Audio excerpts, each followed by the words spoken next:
प्रिय दर्शकों, प्रभु यीशु के पवित्र नाम में मैं आज आपका स्वागत करती हूँ। परमेश्वर का भी मैं बहुत शुक्रगुजार हूँ कि उसने हमें एक अच्छा सुंदर अवसर दिया है कि हम अपने सबद स्कूल के पाठ का अध्ययन मिलकर कर सकते हैं। उसने हमको अच्छा स्वास्थ्य दिया है और अच्छी दिन दिया है, अच्छा समय दिया है। परमेश्वर के बहुत ही धन्यवादी हैं। मैं शुक्रिया अदा देना चाहता हूँ जो हमारे बीच में हमारे गेस्ट हैं, जो हमें आज हमारे शब्द स्कूल के पाठ का अध्ययन कराएंगे। उनका भी मैं स्वागत दिल से करना चाहती हूँ। मिस्टर राजेश चंद, मैं आपका भी स्वागत करती हूँ और पास्टर भारती, मैं आपका भी, आप दोनों का मैं स्वागत करती हूँ कि आप हमारे इस अध्ययन को सिखाने के लिए हमारे साथ हो सकते हैं। प्रिय दर्शकों, जैसा कि आप सब जानते हैं, हम इस साल 2021 के तीसरे त्रिमास का अध्ययन कर रहे हैं जिसका शीर्षक है मसीह में विश्राम। और हम जो आज 11वें पाठ का अध्ययन करने जा रहे हैं उसका शीर्षक है बहुत अधिक चाहना। इससे पहले कि हम इस पाठ का अध्ययन करें, मैं चाहती हूँ कि प्रभु हमें आशीष दे और हम दुआ में अगुवाई पाएँ। मिस्टर राजेश चंद से गुजारिश करूँगी कि हमारी दुआ में अगुवाई करें। आइए हम प्रार्थना करते हैं। हमारे सर्वशक्तिमान परमेश्वर, हम आपका बहुत बहुत धन्यवाद करते हैं इस अच्छे समय के लिए जो आपने हमें दिया है। हम यहाँ इकट्ठा होकर इस सब स्कूल पाठ का अध्ययन कर सकते हैं प्रभु, और हम आपकी सारी आशीषों के लिए धन्यवाद करना चाहते हैं जो आपने हमें अभी तक दी हैं, हमें ज़िंदा रखा है और हमें ये अवसर प्रदान किया है कि हम आपके वचन से कुछ सीख सकते हैं और दूसरों को सीखने में मदद कर सकते हैं। प्रभु, जब हम यहाँ बैठकर इस पाठ का अध्ययन करते हैं, हम आपसे प्रार्थना करते हैं कि आप हमें पवित्र आत्मा का ज्ञान और बुद्धि दें ताकि हम इस पाठ को अच्छी तरीके से समझ सकें, और जितने भी दर्शकगण और सुनने वाले जो हमारे आज के पाठ को सुनेंगे देखेंगे प्रभु, उनके लिए भी हम प्रार्थना करते हैं कि आप उन्हें भी पवित्र आत्मा का दान दें ताकि वो भी आज के पाठ को अच्छी तरह से समझ सकें और अपने जीवन को एक बेहतरीन और सुंदर जीवन बना सकें। हम सबको आपके कदमों में लाते हैं और आपके शरण में लाते हैं प्रभु। हम आपसे विनती करते हैं कि आप हमारे सारे पाप और गुनाहों को क्षमा करें। ये विनती प्रभु यीशु मसीह के नाम से मांगते हैं, दया से सुने, ग्रहण करें। आमीन। प्रिय दर्शकों, इससे पहले कि हम अपने अध्ययन में चलें, जैसा कि हम पाठ 11 का अध्ययन करने जा रहे हैं जिसका शीर्षक है बहुत अधिक चाहना, उसके याद वचन को हम पढ़ लेते हैं। आप भी अपनी बाइबल खोल सकते हैं। पहला कुरिन्थियों उसके 10 अध्याय के 6 पद में इस तरह लिखा है, ये बातें हमारे लिए दृष्टांत ठहरी कि जैसे उन्होंने लालच किया वैसे हम बुरी वस्तुओं का लालच ना करें। परमेश्वर के इस वचन के पढ़े और सुने जाने पर हम सबको आशीष मिले।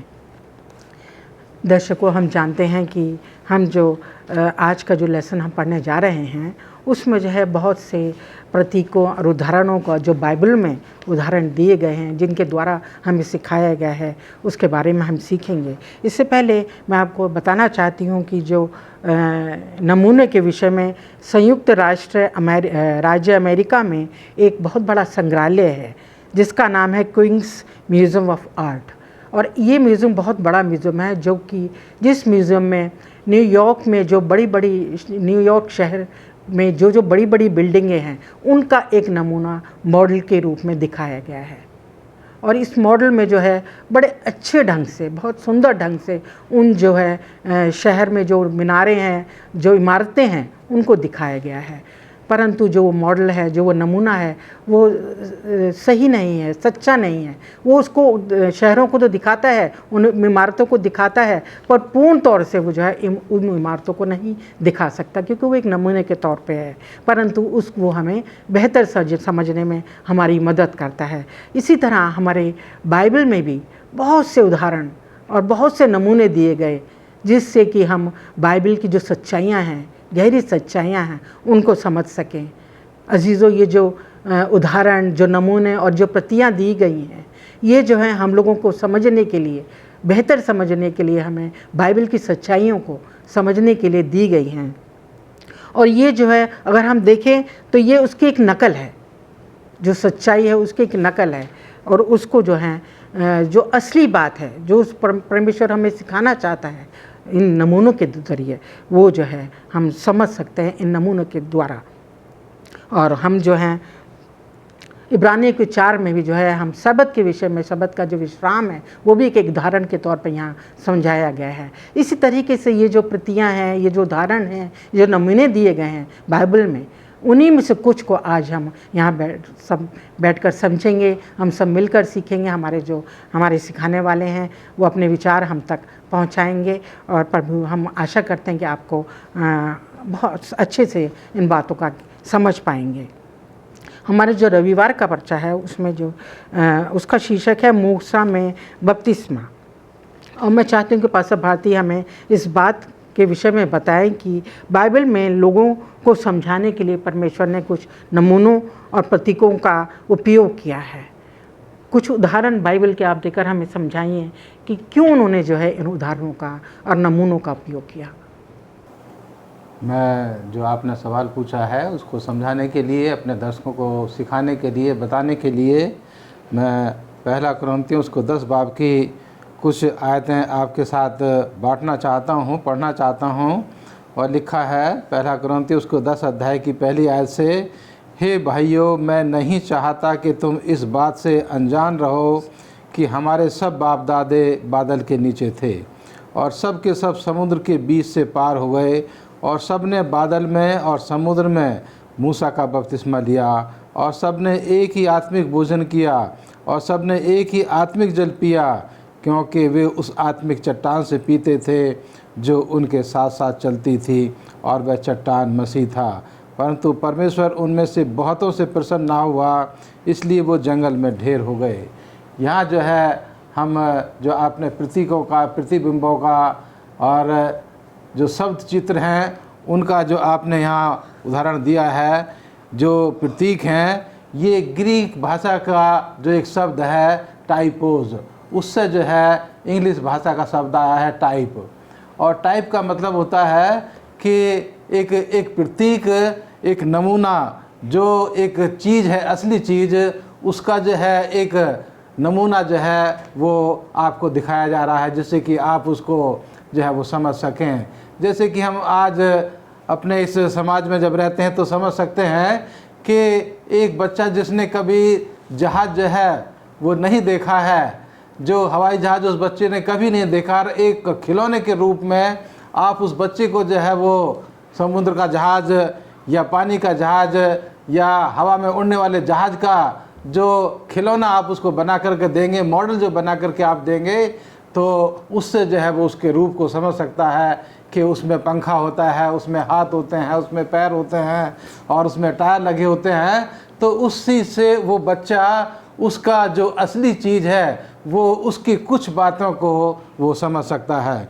और इसलिए मेरे अजीज़ बहन भाइयों, परमेश्वर ने ये प्रतीक और ये प्रतिबिंब, ये प्रतीक जो हैं, जो शब्द चित्र हैं, वो परमेश्वर के वचन में परमेश्वर ने इसलिए रखे कि वो अपने लोगों को उन असली बातों को जो स्वर्ग में हैं उनके बारे में वो उनको सिखाना चाहते थे। और यहाँ जो है हम देखते हैं कि परमेश्वर ने जो है अपने लोगों को जो स्वर्गीय मंदिर है उसको मूसा को बनाने के लिए एक नमूना दिया। निर्गमन 25 अध्याय की 8 और 9 आयत में हम जो देखते हैं, और उसमें दिखाया गया कि परमेश्वर ने उस स्वर्गीय मंदिर का एक नमूना मूसा नबी को दिया कि तुम जो है इस नमूने के अनुसार एक पृथ्वी पर ये मंदिर जो है बनाना, जो स्वर्गीय मंदिर की नकल होगी। और उस मंदिर में जो पृथ्वी पर बनाया गया था उसमें जितनी भी विधियां थीं वो सब जो है वो स्वर्गीय मंदिर की तरफ इशारा करती थीं। और उनको सिखाने के लिए, मुझे और आपको ये समझाने के लिए दिया गया कि इस मंदिर का जो सबसे मुख्य भाग है वो है कि खुदावंद यीशु मसीह ने अपना पवित्र लहू मेरे और आपके लिए उसने बहा दिया है। और ये तमाम चीज़ें मुझे और आपको सिखाने के लिए लिखी गई हैं। और मैं अपने दर्शकों को ये भी बताना चाहता हूँ कि इतिहास इसीलिए लिखा जाता है कि हम इतिहास को पढ़ें और पढ़ कर के हम जो उस इतिहास से सीखें कि जो गलतियाँ हमारे बुज़ुर्गों ने, हमारे प्राचीनों ने कर दी हैं, उन गलतियों को जो है हम ना दोहराएं और एक नया सबक लेकर के, एक नई सीख लेकर के हम जो हैं ज़िंदगी के सफ़र पर आगे बढ़ें और उन गलतियों से हम सबक सीखें। आज जो हम प्रतीकों के बारे में आज के पर्चे में हम लोग सीख रहे हैं, उसमें जो है हमें यही दिखाया है कि इन प्रतीकों से हम सच्ची शिक्षा जो प्रभु यीशु मसीह की है, जो यीशु मसीह का जीवन है, कि किसने उसने अपने लोगों की अगुवाई की, उनको चट्टान से पानी पिलाया, आसमान से उनको खाने के लिए मन्ना दिया, वो सब चीज़ें यीशु मसीह की तरफ इशारा करती हैं। जैसा कि हम आज यहाँ पर जो यूहन्ना उसका 4 अध्याय की 48 आयत में जो है वो कहता है कि यीशु मसीह जो है वो जीवित पानी है जो उन्होंने चट्टान से पिया।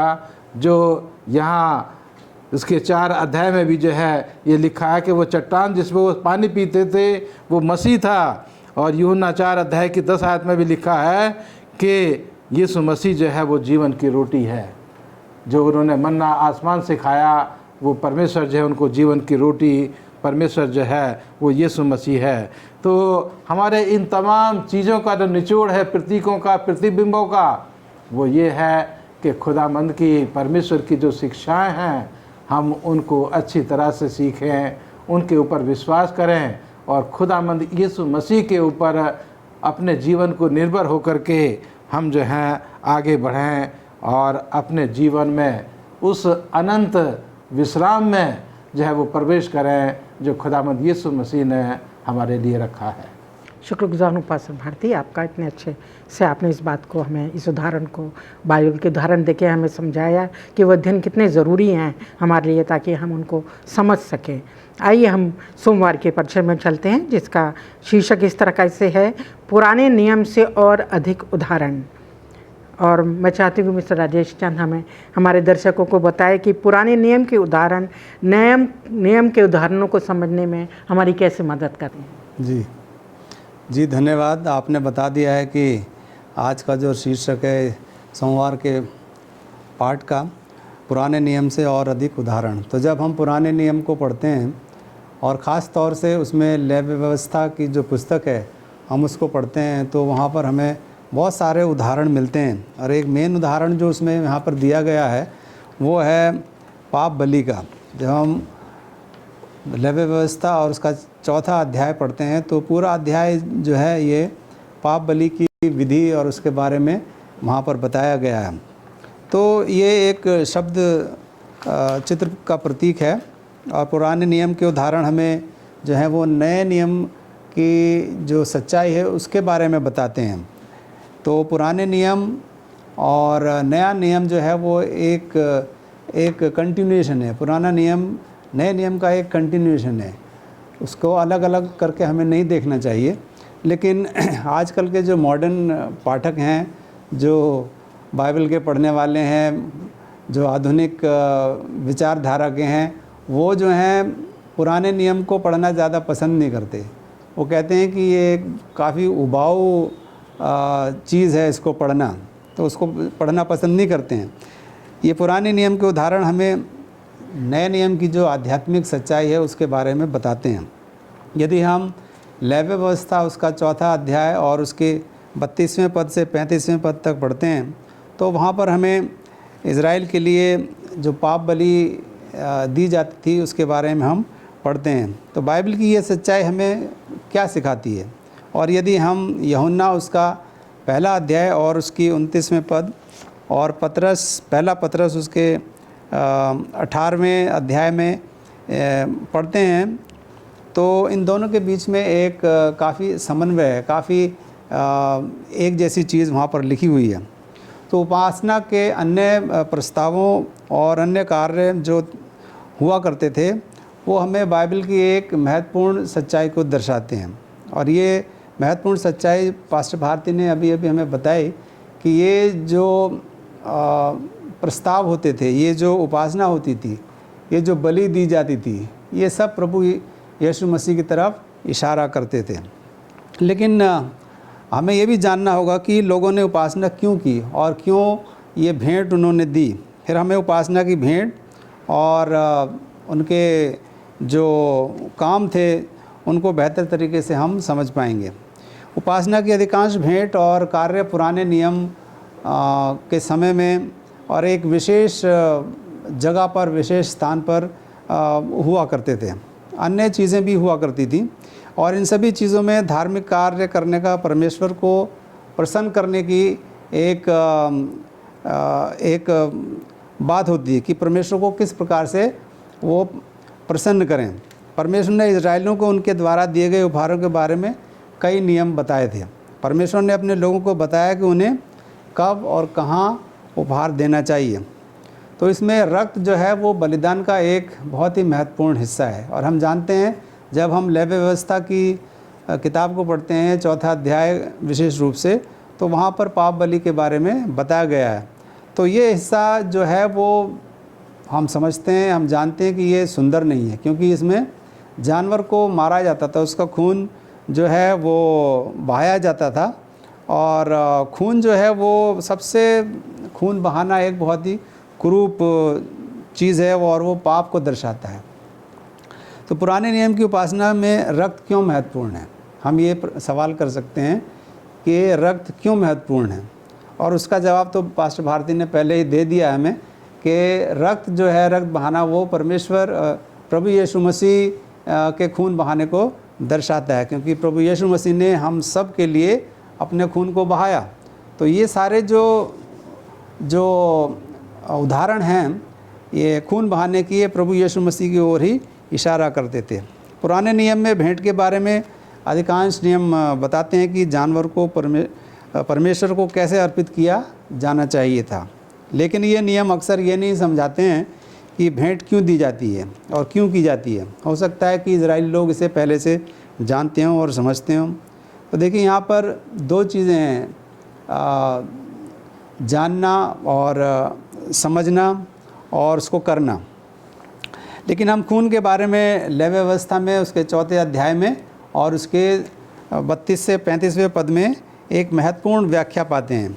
इन पदों में धार्मिक गुरु और जो अगुवे होते थे वो जब जानवर को मारते थे और उसका खून जो है वो वेदी पर छिड़कते थे, और बाकी जो खून होता था या रक्त होता था वो उसके वेदी के तल में डाल देते थे। याजक उसके पाप के लिए प्रायश्चित करे और ये क्षमा किया जाएगा।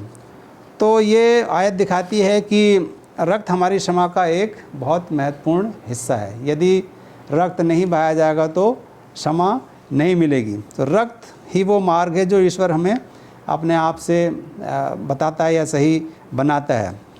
इसलिए पुराने नियम के बलिदान हमारे लिए यीशु की मृत्यु को दर्शाते हैं। ये चढ़ावे हमें स्वर्ग में उसके काम को दिखाते हैं जो हमें बचाते हैं। धन्यवाद देती हूँ मिस्टर हरिश्चंद्र आपका कि आपने अच्छे से सिखाया कि जो रक्त बहाने की प्रक्रिया जो पुराने नियम में दिखाई गई और उससे जो है यीशु मसीह ने, हम देखते हैं नए नियम में पूरा होता है कि उनके लहू बहाने से हमारे पाप क्षमा होते हैं। आइए हम जो हैं मंगलवार के अध्ययन में चलते हैं, जिसका शीर्षक इस तरह है, विश्राम का उदाहरण। इब्रानियों की 4 अध्याय के 1 से 11 पद में विश्राम के जो उदाहरण दिया गया है उसमें परमेश्वर हमें क्या सिखाना चाहते हैं। मैं चाहती हूँ पास्टर भारती हमें अपने विचारों को साझा करें। मिसेज भारती, जैसा भी आपने जिक्र करा इब्रानियों की किताब उसके 4 अध्याय का, और ये मैं अपने दर्शकों के लिए थोड़ा सा इसमें से पढ़ना चाहता हूँ जिससे कि हम अच्छी तरह से इसको समझ सकें। इब्रानियों 4 अध्याय और उसकी 1 से 3 आयत तक मैं पढ़ूँगा और उसके बाद 11वीं आयत पढ़ूँगा।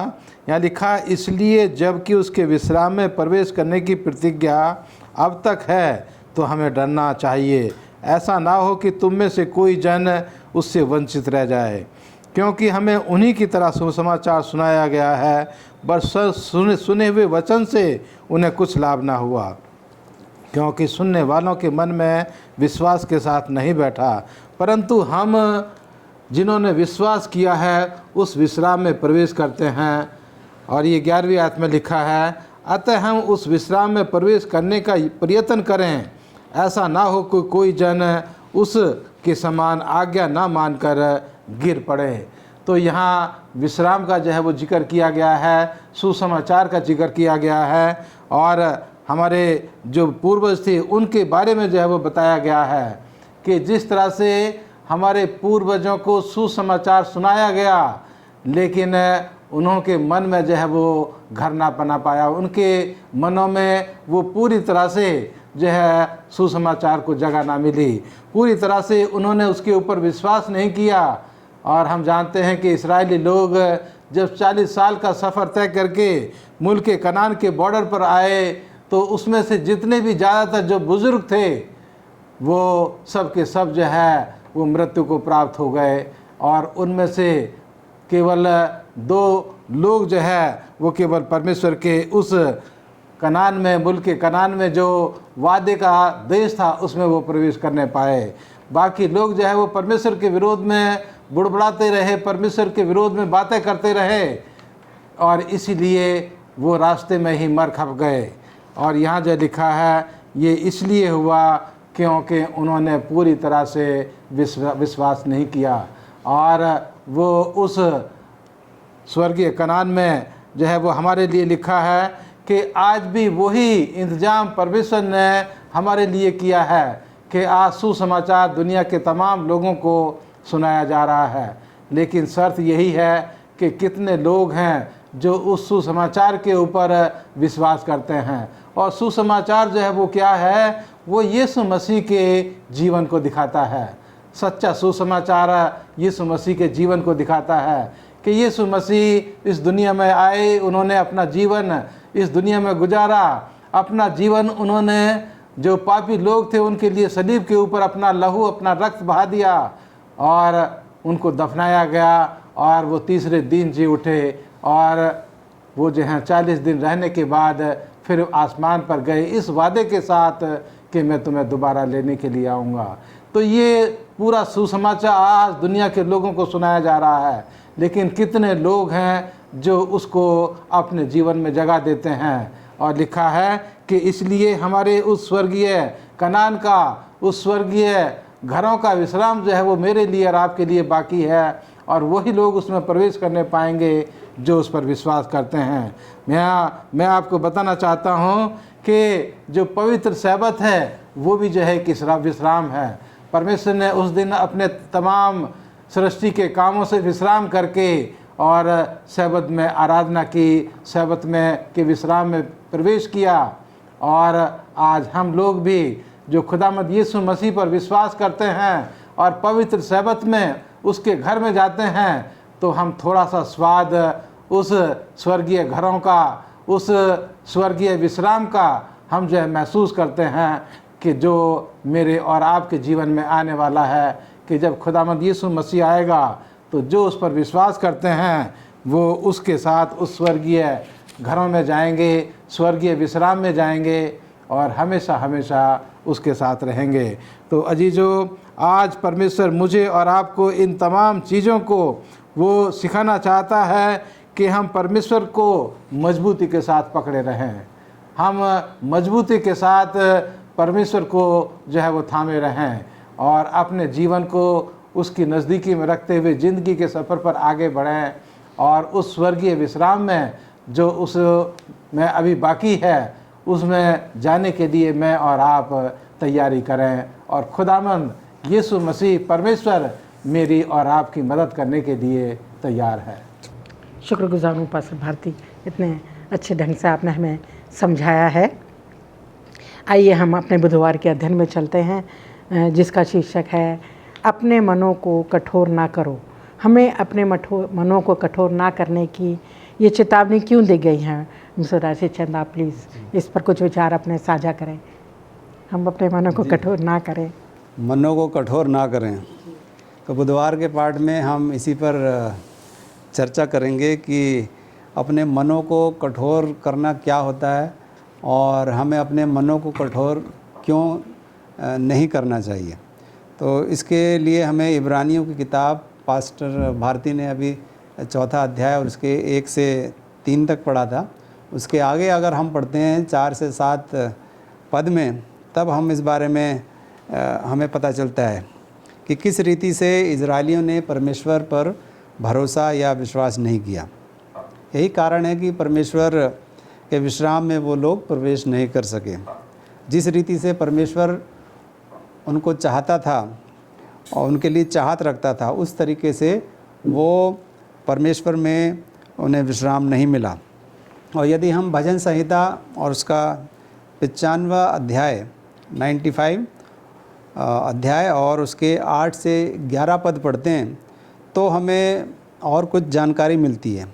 हमें इस मरुभूमि में इज़राइल के अनुभव और विश्राम के बीच का जो संबंध है वो दिखाई देता है, जो ईश्वर हमें पाप से देता है कि ईश्वर एक वादा करता है कि इज़राइल जो है वो उसके विश्राम में प्रवेश नहीं करेगा, क्योंकि परमेश्वर को ज्ञात था, उसको पता था कि इज़राइल जो है वो उस पर भरोसा नहीं करेगा, उस पर विश्वास नहीं करेगा। उस समय के लोगों का ये मानना था कि विश्राम का मतलब प्रतिज्ञा की हुई भूमि या जो वादा किया हुआ जो कनान देश है वो है। लेकिन पुराने नियम के समय में विश्वास जो था उस भूमि से बढ़कर था जिस पर लोग रहते थे। बेशक इज़राइल के जो लोग थे वो 40 साल तक वो बयाबान में या रेगिस्तान में भटकते रहे, और पुराने इज़राइलियों के मरुभूमि में या वहाँ के रेगिस्तान में मरने के बाद ऐसा हुआ क्योंकि उन्होंने परमेश्वर पर उन्हें विश्राम देने के लिए भरोसा नहीं किया। तो हम यहाँ पर देखते हैं कि इज़राइली लोग वो अंदर बाहर होते रहते थे। जब परमेश्वर उनको कुछ मिरेकल दिखाता था, कुछ अद्भुत चीज़, तो वो विश्वास करते थे। उसके बाद उनका विश्वास फिर ख़त्म हो जाता था, लेकिन उनका पूरी तरीके से कभी परमेश्वर के ऊपर विश्वास बना नहीं रहा। तब जैसा कि हम कहानी में पढ़ते हैं कि 40 साल बीत गए और वो फिर भी उस वादा किए हुए ज़मीन पर या भूमि पर नहीं पहुँचे। और इस 40 साल में जो 20 साल से, बाइबल हमें बताती है कि जो 20 साल से अधिक उम्र के थे जब वो मिस्र से निकले थे, तो अब तक वो 40 साल बीतने पर उनकी उम्र जो है 60 से ऊपर 60-70 हो चुकी होगी। और वो लोग जो थे 20 साल से ऊपर वाली एज के, वो सब ख़त्म हो गए थे, सब मर गए थे। और फिर एक नया समूह तैयार हुआ जिसको हम छोटा इज़राइल बोलते हैं। और इस नए समूह ने भी पुराने इज़राइल की तरह अवज्ञाकारी बन गए वो लोग भी। और लेकिन वो कनान देश में उनको प्रवेश मिला। जैसे जैसे समय बीतता गया, इज़राइलियों के इस नए समूह के भविष्य के बच्चों को ये अनुभव नहीं था कि यीशु उनका उद्धार करता है। उन्हें उसके प्यार भरे उद्धार पर कोई भरोसा नहीं था, इसलिए उनके पास वास्तव में विश्वास नहीं था। इन इज़राइलियों ने परमेश्वर के नियम को तोड़ा। जिस प्रकार से हम देखते हैं कि पुराने इज़राइलियों ने जो मिस्र से निकले थे, और बाद के इज़राइली जो 40 साल बाद जो एक नया समूह तैयार हुआ था, वो और उनके बच्चे, उन्होंने भी परमेश्वर के नियम को तोड़ा। और उनकी अवज्ञा से ये पता चला कि उन्हें परमेश्वर पर भरोसा नहीं था।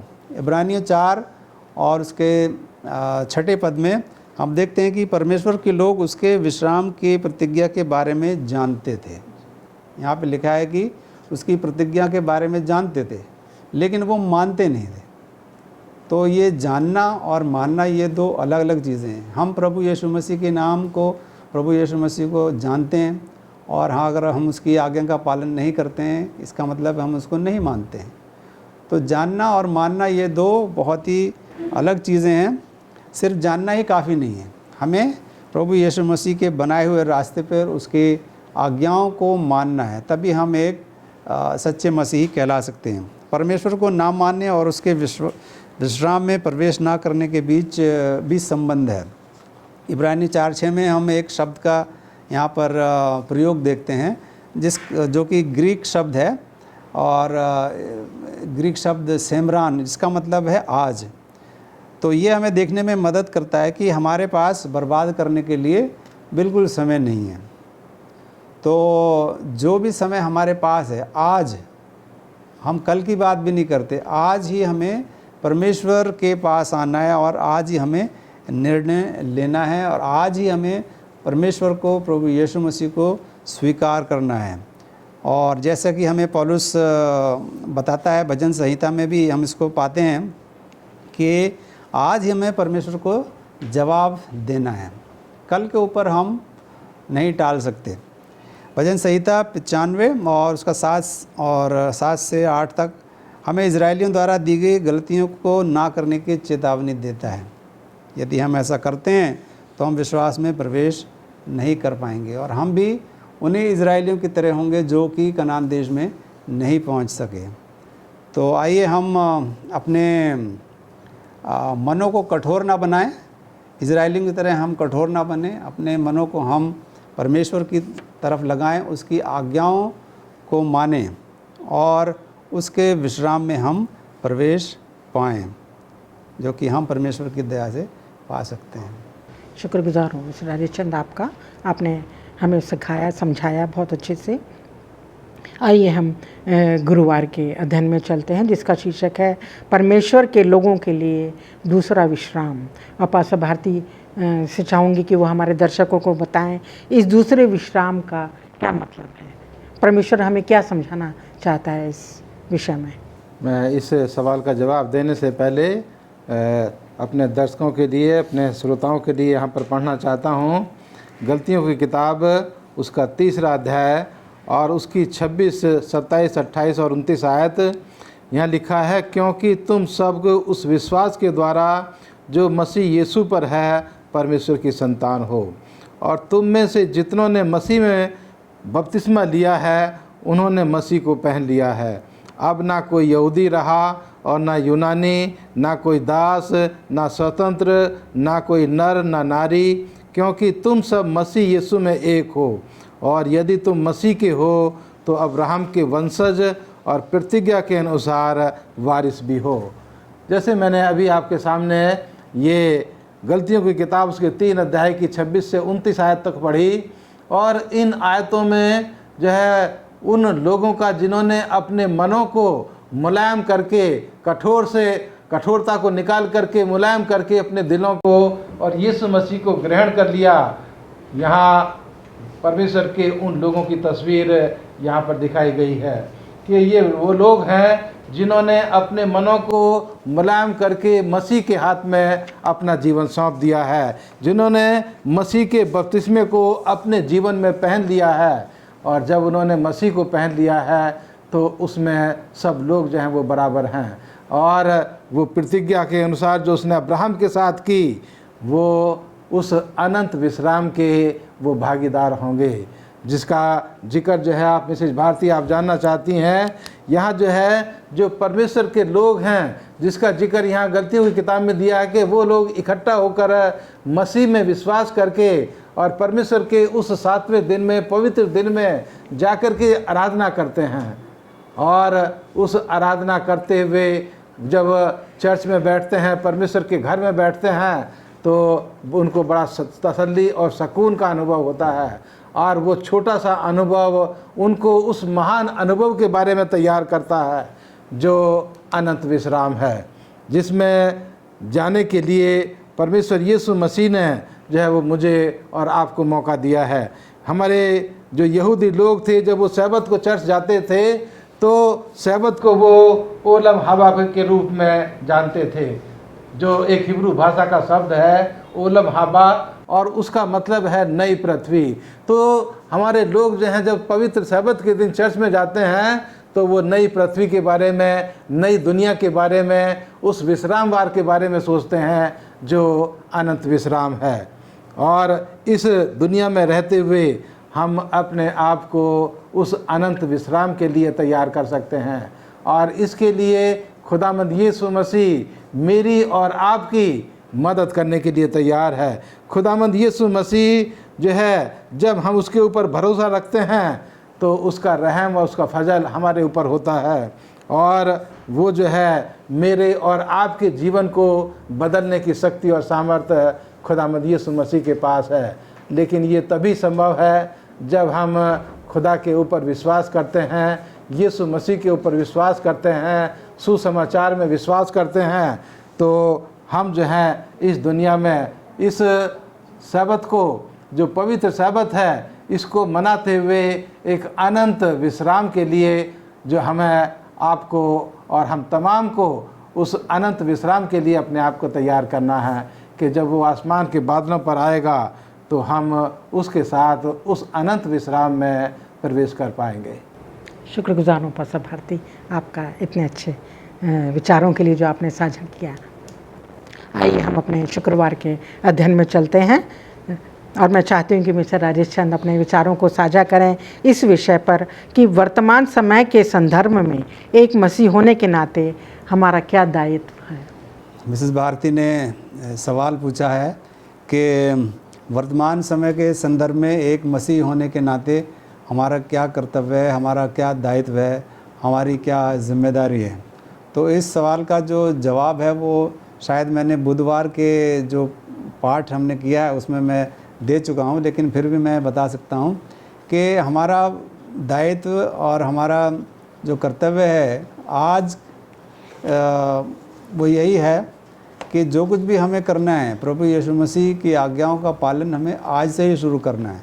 यदि हम उसकी आज्ञाओं को नहीं मान रहे थे, यदि हम उससे दूर थे, तो आज का ही जो वक्त है, आज का जो समय है वो हमारे पास है, क्योंकि कल का समय हम नहीं जानते हैं, कल क्या होने वाला है हमारे साथ हमें नहीं पता है। तो इसलिए आज का ही जो समय है वो हमारे पास है और आज से ही हमें परमेश्वर की जो आज्ञाएं हैं उसको मानना शुरू कर देना है। और मिसेस एलन जी वाइट अपनी किताब साइंस ऑफ द टाइम्स में लिखती हैं, वो बताती हैं कि हम अपनी परेशानियों और कठिन समस्याओं के साथ हमेशा यीशु के पास आने को तैयार नहीं हैं। तो अक्सर ये देखा जाता है कि जब कभी हमारे ऊपर कोई परेशानी आती है, जब कोई समस्या हमारे जीवन में आती है, तो हम दूसरे लोगों के पास जाते हैं, हम अपने फ्रेंड्स के पास जाते हैं, हम अपने रिश्तेदारों के पास जाते हैं, उनसे मदद मांगते हैं, लेकिन परमेश्वर के पास हम बहुत बाद में आते हैं, उसके पास तुरंत नहीं आते हैं।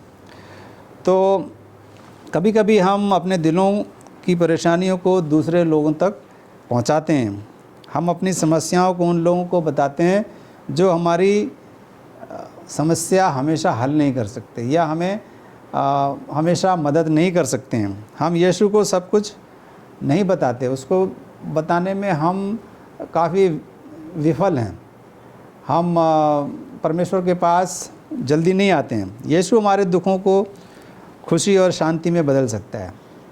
ये मिसेस एलन जी वाइट अपनी किताब साइंस ऑफ द टाइम्स में लिख रही हैं, हमें स्वार्थी होना बंद कर देना चाहिए। तो हमारी जो समस्या है वो है स्वार्थ की। हम बहुत स्वार्थी हो जाते हैं कभी कभी अपने जीवन में।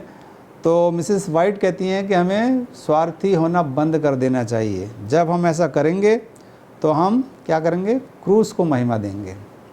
यदि हम अपने स्वार्थ को छोड़ देंगे तो हम क्रूस को महिमा देंगे। परमेश्वर के वायदे जो हैं बहुत कीमती हैं। हमें बाइबल का अध्ययन करना चाहिए ताकि हम अपने जीवन के लिए परमेश्वर की योजना को जान सकें। परमेश्वर ने हमारे लिए बहुत सारी योजनाएं तैयार कर रखी हैं और यदि हम उसके वचन को नहीं पढ़ेंगे और उसके साथ समय व्यतीत नहीं करेंगे तो हम उसकी योजनाओं को जान नहीं पाएंगे, और जब हम जान नहीं पाएंगे तो हम उसको पूर्ण भी नहीं कर सकते। जब हम बाइबल का ध्यानपूर्वक अध्ययन करते हैं और उसकी शिक्षाओं का पालन करते हैं तो परमेश्वर हमारा नेतृत्व करेगा। There will be God's leading in our lives. If we surrender our lives to God, if we are true to Him and study His word, तो क्या होगा?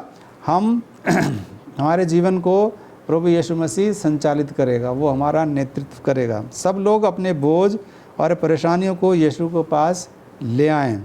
यीशु उन्हें स्वीकार करने के लिए तैयार है। वह हमें शांति और विश्राम देने के लिए इंतज़ार कर रहा है। वह उन लोगों को नहीं छोड़ेगा जो उस पर अपना भरोसा रखते हैं। तो मिसेस एलन जी वाइट ने यहाँ बहुत ही सुंदर बात लिखी है। हम लोगों के लिए एक उत्साहपूर्वक बात होनी चाहिए कि परमेश्वर उन लोगों को कभी नहीं छोड़ेगा जो उस पर विश्वास करते हैं। और आज के युवाओं के लिए एक बहुत अच्छी उन्होंने सीख यहाँ पर लिखी है। प्रिय युवाओं, कृपया आप खुशीपूर्वक उस समय की आशा करते हैं जब प्रभु पिता और पवित्र स्वर्गदूतों के सामने आपका नाम कबूल करेगा। प्रभु आपका पवित्र न्यायाधीश है। दूसरे आगमन के लिए तैयार होने के लिए आप जो सबसे अच्छी चीज़ कर सकते हैं वह यह है कि यीशु ने अपने पहले आगमन पर जो हमसे वादा किया था उसमें विश्राम करें। आपको यीशु को अपना व्यक्तिगत उद्धारकर्ता के रूप में स्वीकार करना चाहिए। सो मिसेस एलेन जी वाइट अपनी किताब ओवर हाई कॉलिंग उन्होंने किताब लिखी है, उसमें से हमें ये बताती हैं, और ख़ास तौर से युवाओं के लिए ये खुशखबरी होनी चाहिए, ये जानने के लिए कि परमेश्वर ने उनके लिए अपने को दिया और वो दूसरे आगमन के लिए तैयार है। और जो सबसे अच्छी चीज़ जो हम परमेश्वर के लिए, प्रभु के लिए कर सकते हैं, वो हमें उसमें विश्राम करने की ज़रूरत है और उसको अपना एक उद्धारकर्ता के रूप में स्वीकार करने की ज़रूरत है। शुक्रगुजार हूँ मिस्टर राजेश चंद आपका, आपने इतने अच्छे तरीके से हमको समझाया।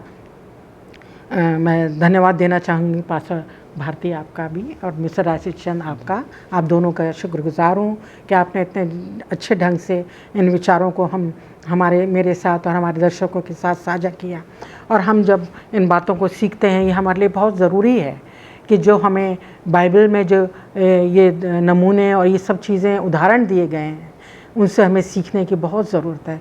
अजीज़ों, हम जब देखते हैं, जब इस दुनिया में चलते हैं, देखते हैं, हमारी बाइबल का जो अध्ययन है हमें बार बार हमें सिखाता है। और एक सब्त का विश्राम, जब हम मिलकर चर्च में बैठते हैं तो कई बातें जो हम भूल जाते हैं, उन अपने बाइबल अध्ययनों के ज़रिए हम सीखते हैं। और हमें ज़रूरत है कि हम उन बातों को अपने जीवन में याद रखें जो परमेश्वर चाहता है कि हम सचेत रहें।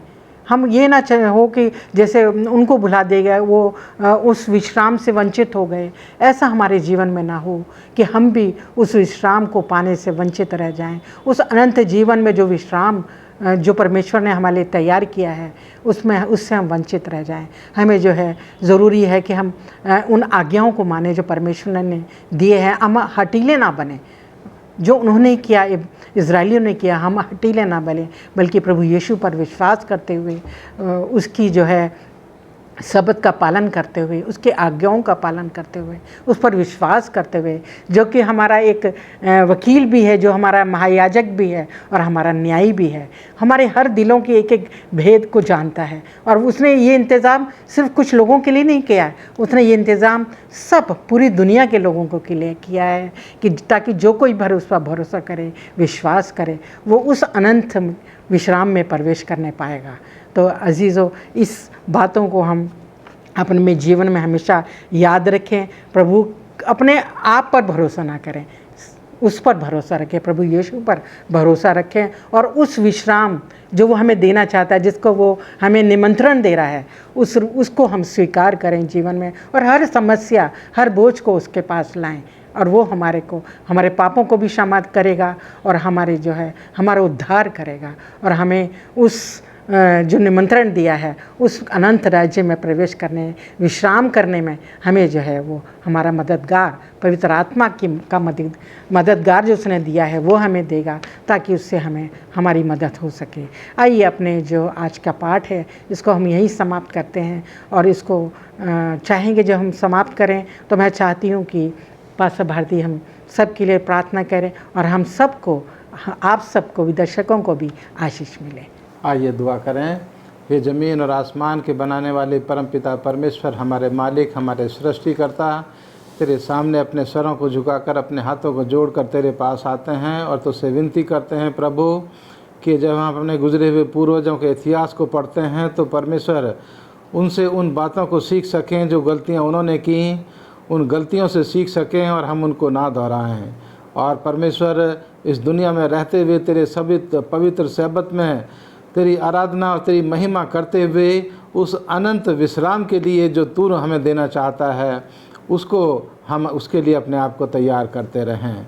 परमेश्वर, हम अपने आप को तेरे हाथों में समर्पित करते हैं। तेरी दया दृष्टि परमेश्वर हम में से हर एक के साथ हो कि तेरे रहम से, तेरे फजल से हम उस अनंत विश्राम में, उस अनंत जीवन में प्रवेश करने पाएँ।